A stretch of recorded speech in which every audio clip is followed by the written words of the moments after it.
Okay, let's look at another paper tree, past paper solution. Today we're looking at May, June 2017, number 3A. I did a video for 3B already. I'm going to drop the link in the description below. So make sure and go check that out after you finish looking at this video. If you don't know who I am, I'm Kida. You're surely accountant, entrepreneur, and POA tutor, and more. But what I want you to know most importantly is that I'm really passionate about helping students pass POA because I know what that journey is like. The first time I signed up for POA, I failed miserably. I got down to work approximately 5 months after. I was able to do the next sitting and I got a distinction at that sitting.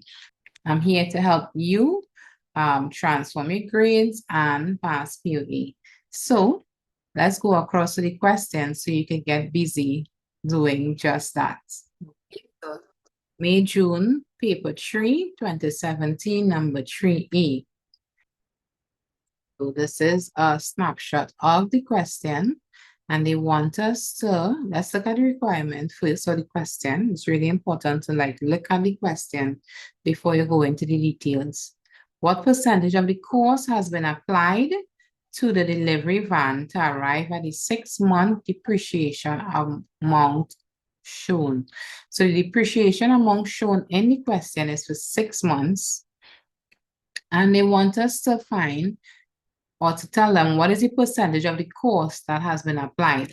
So what they want you to find is this percentage here that you see highlighted on the screen.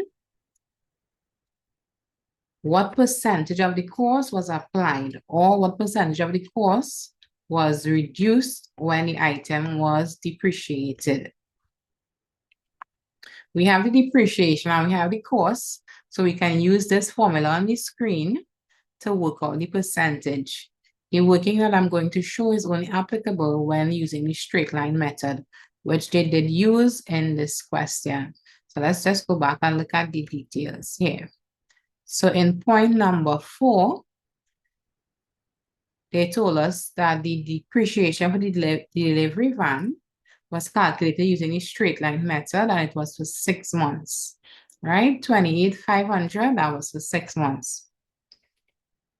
We don't just go take the 28,500 and divide it by the cost to find the percentage. We're not doing that, right? We have to find the depreciation for 1 year because this formula gives us depreciation for 1 year. Okay, and the depreciation that they gave us is the depreciation for 6 months. Luckily, we could take the 6-month depreciation and multiply it by 2 to find what the depreciation for 1 year will be. All right, so don't just take the 28,500 there. Pay attention to what period the depreciation is for, because this formula will always give you depreciation for 1 year.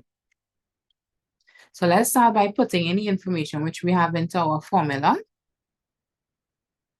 We know the depreciation is 28,500. We're going to multiply that by 2 so we can make it an annual depreciation.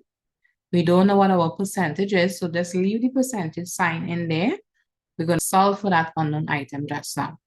And we know our cost is 190,000. If you look at where the arrow is pointing, hope you have your hard copy past paper so you could follow along. That's the third point. They told us that the cost is 190,000. When we multiply the 28,500 by 2, that's going to give us 57,000. All right, so our depreciation for the year is 57,000. Now we could go move things around and solve for our percentage. And we're going to do that by making the unknown the subject of the formula, aka we're going to get the percentage by itself. For us to do that, we have to move the 190,000, where my cursor is moving. We have to move that 190,000 across by the 57 so that we can get the percentage by itself. And once we move something across the equal sign, the sign in front of that number is going to change.